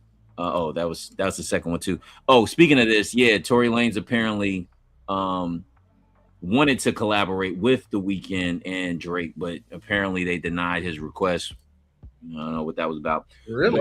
But, that's which would make sense for him to want to do that. Those are the two biggest Toronto star. He was on the come up. So, but anyway, the one that everybody would love to see. I doubt we're gonna get it, but wasting our time. All of it. I doubt we're gonna get that. The one that I know Dez would love to see and brought up, the Kendrick Lamar team up. All right. All the bigs. All right. I would love to see this one. All the bigs, Biggie, Big L, and Big Pun. Rest in peace to all those guys. But that would have just been incredible. And Big Mama. Right. I had another one on there of like a past, present, future. I brought up Chi-Town just because that was the thought that came to my head at the time. But like a Common meets a Lupe meets Chance the Rapper, right? You get that past thing. So what collaborations would y'all love to see? Is there one that I brought up or another one? No, I thought this was actually solid. I couldn't think of anything else. I think just like Kendrick and Cole, only reason we're gonna get it at some hip hop 100 award where nobody wants to see it, and they'll get it. And I'm like, No, facts. Yeah, Kendrick and Cole. That's the closest we're gonna get to out of all like that whole list for sure. Mm-hmm. And just like Des said the past 2 episodes, I think that's the one we're gonna get more than likely out of all of them, and that is gonna still come around. So I'll roll with that one. Mm-hmm. I would like to hear an album full of Jeezy and Rick Ross. Okay. Ooh. I would like to hear they got a good ear for beats. I would like to hear them do one together. Mm-hmm. Yeah, I wouldn't mind that one either. Actually, now you just said that. Because say what you want about Rick Ross, he can rap his ass off. Like he can really rap. He can rap, and Jeezy too. Like he's one of the originals. So that trap music. Of course, T.I., Jeezy, Gucci, but yeah, that would be dope. Nas has the greatest rap career ever. Every project he's dropped has been great, and his latest project is even better. That just made me think about Nas because he dropped the whole album of commentary about the collabs he had. Let me ask you this real quick: is that because of the longevity? No, it's just because the music is actually good. Like think about this. Let's just look. I love that question. The reason I say that is because the dude Nas dropped these albums because he got Hit Boy, and then he dropped Brunch on Sunday, and for like a whole almost 2 years, that song was the main brunch song that everybody kept playing, and that's how relevant Nas is. I think it's time to be said. I think he's for some of us he's always been there, but Nas is probably one of the greatest rappers ever. And definitely. He's definitely in my top 10 for sure. I think he's in my top 3 now. I think he's officially there. He was top 5 always, but top 3 because he just can't miss, man. It's an artist that is the finest. But the only reason I said that because you talked about collabs. But go ahead. No, you good. Yeah, no, that makes sense. All right, and then so segueing into. Oh, and then for me, my bad. The All Bigs one. That's the one I would love to see. Rest in peace to those guys. Would love to have had a Biggie, Big L, and Big Pun on one track. That would have been incredible. But which records will potentially be broken? All right, is our next one. So you got Tom Brady's 7 Super Bowl wins. Yes. All right. You got Wilt Chamberlain's 100 again. Really? If he actually did it. All right. You have you got any one of Steph Curry's 3-point records. All right, I think he got all of them, right? Career, season, game, you got all of them. Westbrook's triple doubles. All right, I think he had the most in a season. And another interesting one, Barry Bonds. People forget about this one. Barry Bonds, all right, that has the home run record of 762. All right, shame that he's not in the Hall of Fame where you got murderers and shit in the Hall of Fame, but because he supposedly used steroids, he's not. But anyway, but yeah, which one of those records do y'all think will potentially be broken? All of them except Barry. But I got to see how close, because I haven't checked that record. I used to check that record a lot, but I haven't seen who's been the closest to it. I don't know. I don't think anybody's. I think Albert Pujols was the last one to come close. But nobody, I don't even think, is in like 500 range right now. I don't think so. Yeah, all of them except Barry. The only reason I say that because every record is just meant to be broken. I once LeBron broke Wilt Chamberlain, not Wilt Chamberlain. Oh my God, that's a tired one. Kareem record. Yeah, like it's just all of them. The 100 points is going to be broken. Bam showed it is. It really is. Once you got past 81, it can be broken. Devin Booker could have broke that. Like, and he chose to people can get close, so that would be broken. Tom Brady's people gonna be like, oh, they'll never be caught. We'll never, like, it will. It's just a matter of how it's done. Like, it's gonna be the thing. Like, and think about it. Pat Mahomes has what, 3 now? Yeah, 3 already. And how old is he? He's not even in his 30s yet. Like, so yeah. So it's like it's there. It's just a matter of how it's done. So I think all of them except Barry Bonds, until I can confirm who's the closest to Barry Bonds right now.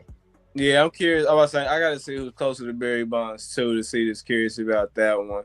That triple double one, the way people were getting them left and right, I can see that one being clear. The way people are throwing them shots up, I can see somehow, some way people catching Steph Curry slipping. So definitely, all them NBA ones is definitely possible to be broken for sure. Mm-hmm.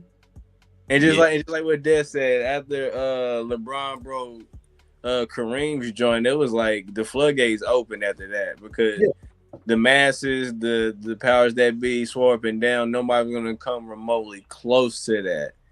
And that man is still playing right now. And yeah, he's already got 42. I think 42,000 points. Like, it's crazy, and that one's going to be a while for somebody breaks it. But the reality is, with the NBA, it shows the bigger issue because with the other two sports, they were competitive. Mm-hmm. So until the NBA gets back to being competitive, those records will just be getting broken left and right. Bronze is going to be the only standard one because it's going to take you're going to have to play to catch one. Like that. Right. Yeah. You're going to have to play to catch that one. But the other two, think about it. Football, like you're just not going to luck into the Tom Brady one. You're going to have to play, be competitive to get there. Same with the Barry Bonds. Basketball has to get competitive again. If it was competitive, Bam wouldn't have got 83. That's fair. No, that's fair. Yeah, out of all of these, I'm gonna go with Chamberlain's 100 points. I think, the fact that Bam just got close like that, and the way, to your point, the way that the NBA is not competitive, somebody gonna get hot, and they just gonna let them. They're gonna let them go. I wouldn't be surprised if it was somebody like a Steph Curry on his last hurrah, and he just go crazy and score 25 3-pointers, and and they let him, and Steve Kerr gonna be like, yeah, just go ahead, like, and Draymond gonna give him the ball, like I could see that happening, or somebody new who we don't know.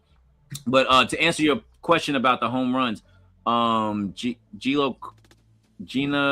Gino Carlo Stanton. He is he's the closest active player, and as I thought, not even in the 500s. He's at 453. Yeah, Barry Bonds. Oh my goodness. Yep. Hey, you know that record though. He's 40, and he's 40th on the list. Still nowhere even near close. Yeah, never mind. I'm sorry, Barry. They ain't catch you. Put that man in the Hall of Fame. Oh my goodness. I hope LeBron retire next year, and I hope LeBron, when he retire, he go for 100 points. I hope when he retire. I want LeBron James. I know you ain't watching, but if you just by chance see this, I just need you. Next year be your asshole season. And look, we all try not to cuss on here, but next year needs to be your ass. Go break 100 points. Wait till the worst team and go for it. Luka pass the ball. Don't do no damn step backs. Give LeBron the ball. LeBron, go for every record. Go for the free throw record.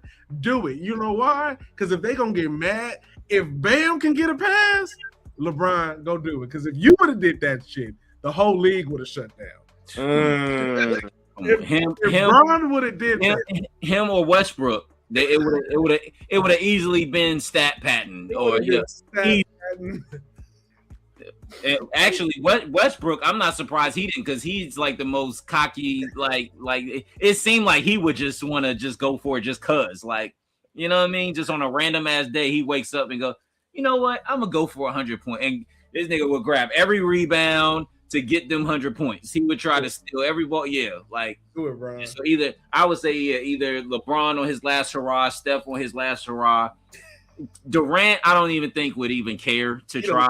He don't care. Yeah, he wouldn't even care to try. But Westbrook, a decade ago, Westbrook, if he really wanted to do it, I think he could have came close. I think, if he really wanted to do it, because Westbrook a decade ago, he was balling. He was the hardest working athlete. Like every game, that nigga was going 1,000%. Remember that year? Like that year, he went every game. He was like, it wasn't even about the triple doubles. It was just his effort. Every game, he went 1,000%. It was like, oh, that's like he was balling. But people, as we always like to do, end the show with what's the question? All right, and real quick, appreciate that, no name. I like that. So I was on IG, just like most of us are, right? And this past weekend, it was St. Patrick's Day weekend. All right, St. Patrick's Day today. All right, but this whole weekend, everybody was having the bar specials and go to the bar hopping, go to this bar, that bar. Everybody was all the niggas was hitting the Irish pubs all of a sudden, and Kiss Me, I'm Irish, right? It was a whole thing. Going into today. My thing is, for one, all right, why do black people always got to claim all the holidays? All right, like it just seems like we want to claim Christmas, 4th of July. Only one we don't want to claim is Juneteenth, claiming that it's just about slavery and da da da da. But even some of y'all still out here claiming Columbus Day. Oh, Columbus sailed it. They still on that, yo. They still believe he was just this guy, this explorer who discovered, America. But anyway, see these clips of black dudes getting into these brawls outside of these bars, right? And of course, it's hashtag St. Patty's Day, right? And yeah, I mean, you're at these hubs and these bars. Now, look, if somebody approaches you or, confronts you, you have to defend yourself as a man. I totally get that. Mm-hmm. But it just always seems like it's always us on the camera wilding the fuck out, okay? Wow.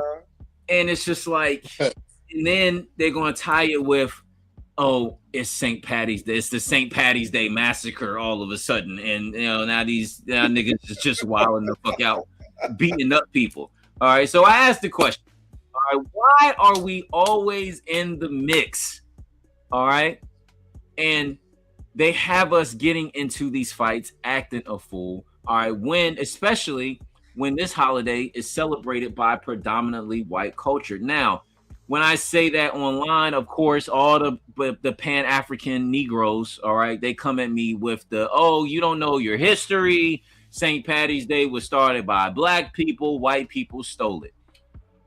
People, we can say that about almost every damn thing that exists today, all right, especially in America, that we had it first and white people stole it, all right, like that. It is what it is. We all know that St. Patty's Day, just like most holidays or most traditions, all right, come from African culture. Did y'all also know that the swastika comes from African culture? Did y'all also know that the Ku Klux Klan comes from African culture? All right, they stole a whole bunch of shit from us and twisted it. All right, we know that. But specifically, it's celebrated in the Caribbean, all right, not necessarily in Africa. All right, everybody want to throw in. Now, of course, Caribbean African lineage is tied, but it's primarily celebrated in the Caribbean to this day as a day to celebrate, our black resistance towards slavery, et cetera, et cetera. Okay, now we know the history. My thing is that an excuse for us to act a damn fool out here, people? That's all I'm trying to say. All right, you got the babies out here wearing green, all right, for St. Patty's Day. All right. Mm-hmm. What is that an excuse for us to be out there wilding the fuck out, all right, causing brawls on a holiday? All right. And now again, for all my Pan-African people, all right, if y'all want to sit here and say this is for African culture, do y'all excuse black people's behavior on this day? All right, shouldn't it be more of a celebration instead of us being out there fighting and carrying on for St. Patrick's Day? All right, and then just using that as the excuse. All right, but again, like I said, we understand that it comes from African culture. All right, again, it's celebrating the Caribbean, but that is not why, again, it's specifically black men are out here celebrating. All right, they out here celebrating to get some free wings, beer discounts. All right, and this is also the perfect time, some of y'all black Negroes, to talk to y'all white women that y'all love to talk to. All right, again, listen. Hey yo. Hey yo. What else niggas going to the Irish pub? Get wings, beer, and talk to who? Hey, yo. Come on now.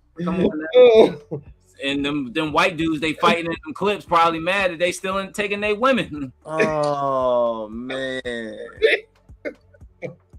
But hey, all I'm going to say is this, all right?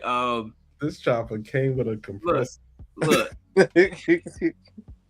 They don't celebrate it the same here, all right? But if y'all so-called Pan-African Negroes want to be loud about it, all right, that's fine, all right? Yes, it is historically a African holiday. However, there's still no excuse for us to be out here acting a damn fool, man, all right? It's still no excuse. Stay away from the beer, all right? Stay away from, the wing specials. The wing specials. Magic City. Exactly. Please, people, stop acting the fool. Take y'all asses home, man. They just want us on camera wilding the fuck out. Why are we constantly giving them a reason? All right, especially in this climate. I'm not saying don't go out there and enjoy yourself, black men and black women, but come on, yo. Historically, we know in this country, St. Patty's Day is tied to white people. They have flipped it in this country. It does not mean the same as it does in the Caribbean and in African culture. So I don't understand why we are out here celebrating it as it is a thing for us here. And then when we're out there celebrating it, we acting a damn fool. Doesn't make sense to me. Y'all can still comment on that post where I drop my comment and make it a whole big thing. But on this platform, I'm going to say what I got to say. And yes, black men, y'all going to the pubs to speak to these white women. And y'all know it. But let's just call it what it is. But anyway, people, that is our show. Greatly appreciate everybody for tuning in, all right, on this Black St. Patty's Day. All right. Again, shout out to Sinners for everybody that won Oscars, man. A great feat, great accomplishment. Again, thank everybody for tuning in. Shout out to Doobie Energy again for sponsoring this video. We greatly appreciate it. Everybody, please go ahead and hit that QR code for discounts. Use the HL Podcast as special discount code. We greatly appreciate. Again, everybody for tuning in. No Name, Des, what you got for him, man? Oh, you already know, man. Drink water, wash your ass, and pick up a book. 2026, we adding the pick up a book part. So drink water, wash your ass, pick up a book. Do the knowledge. Love it. And Ivory. Harmony. Oh, that's Now I gotta go watch Undercover Brothers. Oh man. no. I'm sorry, it just had to be said. Let's stop sugarcoating it. Let's stop sugarcoating the shit. Get to the truth. Y'all know that's why y'all go to the pubs. I said they out there running it up at McNeely's right now downtown. They running it up at McNeely's. Niggas talking about I just go to Hooters for the wings. Like, no, you don't. You go to see some titties. All right, let's call it what it is. Stop it. All right, y'all go to the pubs to see them white women. Y'all Negroes. Then be talking about I'm a Pan-Africanist online. Stop it. Stop it. Go ahead. Man off, man. Yeah, man. It's gonna be all right. Y'all have a good.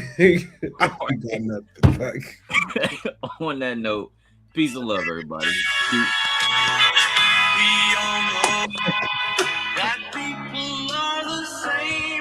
Right here, go.